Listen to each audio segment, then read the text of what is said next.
Today we're gonna talk about two things. Where I lived when I moved to Hawaii and homes built 1990s and after in Hawaii, because the two topics kind of coincide. This is the first place I moved to. This is Makakilo Cliffs. These are 2-bedroom, smaller townhomes, like 800 square foot. To me, I didn't care. I had a slightly bigger place in Florida, but now I was in Hawaii. Granted, I didn't get like dropped into like northern Kaneohe, Kahalu'u, like something like super Hawaii with chickens running around. Although sometimes there's chickens around here too, but I didn't get dropped into that real like plantation thing with like louver windows. I mean, we had window unit ACs. These are double wall constructions. They're, 1990s and after builds, which with some exceptions, but all happened like right around here. So down there, that's the Ewa Plain, Ewa Beach, Ewa Gentry, Ocean Point, Ho'opili, which wasn't even a thing back then. All of this new construction, for the most part, all happened there because this was all sugarcane. The obvious place where you were going to build post 1990 were all of these sugarcane fields, because sugarcane is an inefficient crop, takes a ton of water for the little bit of yield, and profitability was low. So eventually, that was phased out of Hawaii, and all of that ag land was repurposed. So you can still see they're holding strong. There's still some ag land left, but that's the site of all the new construction. Also up here on Makakilo. So at the lower end of Makakilo, there were homes built in the 70s, etc.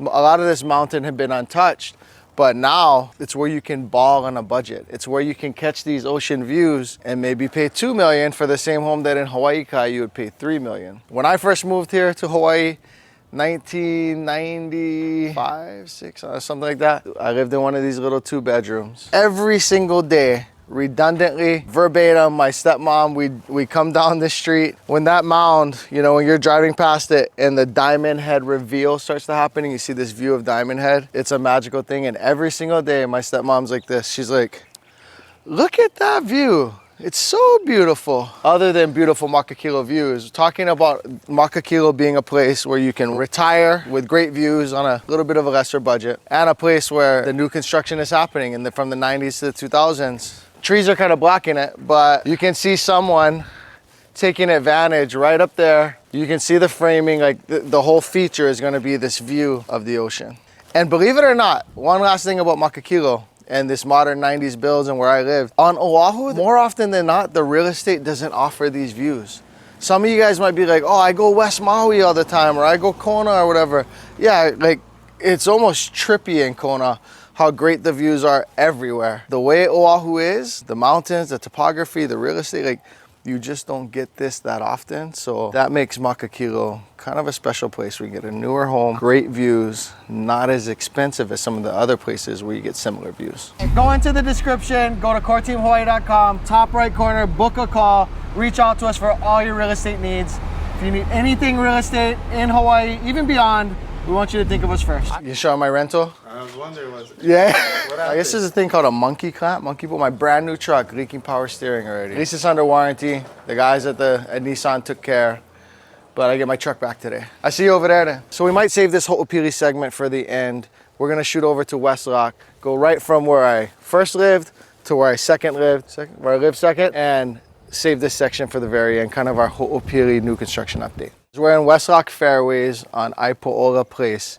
This is where I spent the second half of my childhood before I graduated high school. This is where I kind of grew up. This serves a few things, it serves a few purposes. It kind of shows you where I grew up, so you get to come along with, Derek and where I grew up, but also the construction here. This is newer Hawaii construction because there's a big delta in construction between the 70s and the 90s. Westloch was built in the 90s, and I was just looking up construction types. This is double wall construction, and we've talked about it on the channel before, but single wall is like wall, punch your hand through, your hand's on the outside. That's single wall construction. Westloch is double wall, but when you walk in it, it doesn't feel like Ocean Point or these newer Gentry homes, D.R. Horton, Ho'opili. It doesn't have the same feel as newer double wall construction, and that's because the walls aren't as thick. A newer double wall construction home with newer code standards is that there's a 2x6 and then drywall and siding on the outside. In these, I believe, I'm not a construction guy, but I believe in these, there's a 2x4. So it's only like 4 inches and some change from the outside to the inside of your home. Also looking at this blue home here, you can kind of see some of the siding starting to separate and whatnot. In the 90s, they didn't have the same cement board. They didn't have the same hardy board. They didn't have the same building materials that they use for these newer construction homes now. So although this is newer construction, it definitely has an obvious feel of like older new construction. Like you could renovate these homes and make them feel, for the most part, just like any new built home. There's just kind of like a thickness that doesn't exist, but kind of doesn't matter because we don't have winters, tornadoes. Every 100 years we get a hurricane or something. This is the home that I grew up in. They got a lot of plants. I wonder if that would even be too many plants for Maui. Maui's all about the plants. There's a lot of plants going on over there. But it's basically just like this home. And growing up here, this is a great street to grow up on. But Mr. Machida lived here, had a white husky dog. You know, my dad, like, hey, go put Mr. Machida's trash can back for him. You know, like raising me the right way on the street. It was a good place to grow up. And I have this scar on my leg. We probably won't show you. I grew up surfing, right? So you see the curb in the cul-de-sac? It creates kind of like an embankment, like Daytona or Talladega racing, you know? So I had the genius idea. I'm gonna go from all the way down the street, get as much speed as I can, and I'm just gonna hit the embankment and go all the way around like that. I'll show you guys how it worked out. I was going as fast as I could. I hit here, and I was like, I'm going way too fast. I'm gonna go over. So then I came off, and then I went here, and then I came off, and I can't remember if it was that mailbox or this mailbox. On my bike, going as fast as I can. Boom, my leg hits. I ended up like all the way over here on the ground. That's how fast I was going. Just skin removed, and I still have a scar from it. Hanabata childhood stories of growing up here. Shout out to Uncle Stan. He used to go fishing with my dad. He owned 2 houses there. This girl, Sheena, her dad was a Marine, and he used to run like 15 miles on Sundays. You'd see him running all the way down to the end of Eva Beach, up to Kunia. Is like crazy. They lived in that house. We had kids in the neighborhood to go play with. And kind of on the other side of the neighborhood, some of the kids thought they were gangster or whatever. We had great basketball games going. Manapua Man. Manapua Man's like a food truck. It was a cool place to grow up. Next, we're gonna take you to my next neighborhood that I lived in before I joined the Coast Guard. And bonus, we just got into escrow yesterday on a home in that neighborhood that was featured on this channel previously. So we're gonna show you that next. All right, guys, in this chapter of where Derek lived, that house there, that was my dad's home. Shout out to my dad and my stepmom. I love you guys. They always say, we should have kept that home, we should have kept that home, but they sold it. And like 2007, when things were about to go crazy, they exited at a good time. Avoided capital gains because they lived in it 2 out of the last 5 years. But had they kept it today, that house is probably worth 1.1 million or so. They sold it in 2007 for around 600. This is Derek from 18 to 22, acting a fool. Really, I was not successfully completing college courses and semesters, chasing girls, just being a young man, not figuring it out yet. And this is kind of where that was until I joined the Coast Guard. I remember my last few nights with my now wife, parking my car, you know, hugging. Did you go into the Coast Guard in a few days? Right there where that truck is parked. These neighbors have been there forever. We had my friend, I had him on my other podcast. He was the radio DJ, big famous radio DJ on the island, PP. Shout outs to PP. We saw him on our Ever Beach video. He lived there. This is a total side note, just for my people out there considering buying or considering selling. You win Monopoly by keeping homes or maybe trading up, but not by taking your money and getting out of the market. Don't ever take your ball and go home. Stay in the market, because inflation and appreciation, well, they look the same when you own the house. The value goes up, but that's a great hedge against inflation. So unfortunately, my family sold that house, but I met the new owners, cool family from New York. They invited me in, hey, come check it out. We did all these things. I actually sold this home. This was my friend Lynn, who we sold her home here, moved her in down the street into Sonoma. These homes were built from like 2002 to 2009-ish or so. It's just probably more like 2002 to 2005 right here. Back to post-1990s build. So these walls are double wall construction, similar to Westloch where we just were. But you can see different kind of siding. So like concrete board siding, I believe, hardy board siding, different finishing options. A sturdier home. If I go in and I like push against and bang against these walls, it just felt different than my Westloch home. Double pane windows, just little touches from the 90s to the 2000s. In mid 2000s and on, you just saw a different construction quality in Hawaii. And if you were going to get that, it was either going to be in Eva Beach, Kapolei, Mililani, Waipio Gentry, notable shout out, an area of Waianae. And then other than that, there was no large development happening 90s, 2000s, even to today.